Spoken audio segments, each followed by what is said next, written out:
اللہ تعالیٰ کے بابرکت نام سے شروع کرتی ہوں جو بڑا مہربان نہایت رحم کرنے والا ہے۔ الصلاۃ والسلام علیکہ یا رسول اللہ، الصلاۃ والسلام علیکہ یا حبیب اللہ، الصلاۃ والسلام علیکہ یا نور اللہ۔ حضور صلی اللہ علیہ وآلہ وسلم پر درود پڑھنا گناہوں کو اس طرح دھوتا ہے جس طرح آگ پانی کو بجھا دیتی ہے۔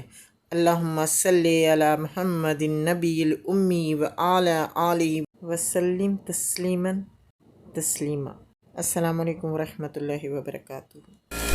اعوذ باللہ من الشیطان الرجیم، بسم اللہ الرحمن الرحیم۔ بلا شبہ سب تعریف اللہ ہی کے لیے ہے، ہم اسی کی تعریف کرتے، اسی سے مدد مانگتے اور اسی سے بخشش طلب کرتے ہیں۔ اپنے نفس کی شرارتوں اور اپنے برے اعمال سے اللہ کی پناہ میں آتے ہیں، جسے اللہ راہ دکھائے اسے کوئی گمراہ نہیں کر سکتا، اور جسے وہ دھتکار دے اسے کوئی راہ راست پر نہیں لا سکتا۔ میں گواہی دیتا ہوں کہ اللہ تعالیٰ ہی معبود برحق ہیں اور وہ اکیلا ہے، کوئی اس کا شریک نہیں، اور میں گواہی دیتا ہوں کہ حضرت محمد صلی اللہ علیہ وآلہ وسلم اس کے بندے اور اس کے رسول ہیں۔ بے شک حمد و صلات کے بعد یقیناً تمام باتوں سے بہتر بات اللہ کی کتاب اور تمام طریقوں سے بہتر طریقہ محمد صلی اللہ علیہ وآلہ وسلم کا ہے، اور تمام امور میں سے برے کام دین میں خود ساختہ بدعت والے کام ہیں۔ ہر بدعت گمراہی اور ہر گمراہی کا انجام جہنم ہے۔ بے شک حمد و صلات کے بعد یقیناً تمام باتوں سے بہتر بات اللہ کی کتاب اور تمام طریقوں سے بہتر طریقہ محمد صلی اللہ علیہ وآلہ وسلم کا ہے، اور تمام امور میں سے برے کام دین میں خود ساختہ بدعت والے کام ہیں۔ ہر بدعت گمراہی اور ہر گمراہی کا انجام جہنم ہے۔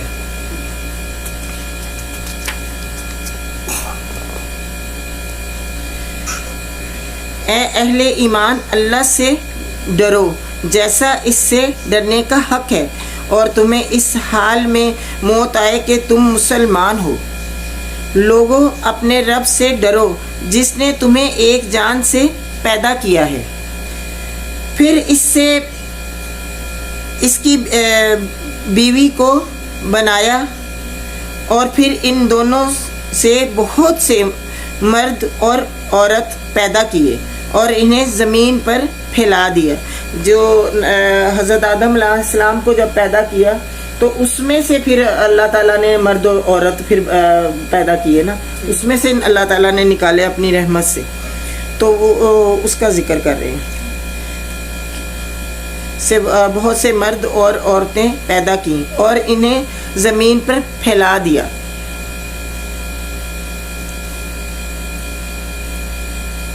اللہ سے ڈرتے رہو جس کے نام پر تم ایک دوسرے سے سوال کرتے ہو، اور قطع رحمی سے بچو، یقیناً اللہ تم پر نگران ہے۔ اے اہل ایمان، اللہ سے ڈرو اور سیدھی سچی اور کھڑی بات کہو، اللہ تمہارے اعمال سنوار دے گا اور تمہارے گناہوں کو معاف فرما دے گا۔ جس نے اللہ اور اس کے رسول کی اطاعت کی، یقیناً اس نے عظیم کامیابی حاصل کر لی۔ سبحان اللہ، بے شک بے شک۔ یہ تو ایک چھوٹا سا مسنون خطبہ تھا، ٹھیک ہے۔ تو ہم نبی پاک صلی اللہ علیہ وآلہ وسلم کا جو انہوں نے رسول اللہ صلی اللہ علیہ وآلہ وسلم کا آخری عظیم الشان خطبہ ہے، وہ ہم پڑھیں گے انشاءاللہ، آپ سے شیئر کرتے ہیں۔ تو امید ہے کہ آپ اس کو غور سے سنیں گے اور اس پہ عمل کریں گے، اور اپنے بچوں کو بھی آپ بتائیں گے اس کے بارے میں اور سنائیں گے انشاءاللہ۔ ایک دفعہ درود پاک پڑھ لیں۔ اللہم صلی علی محمد وعلی آل محمد کما صلیت علی ابراہیم وعلی آل ابراہیم انک حمید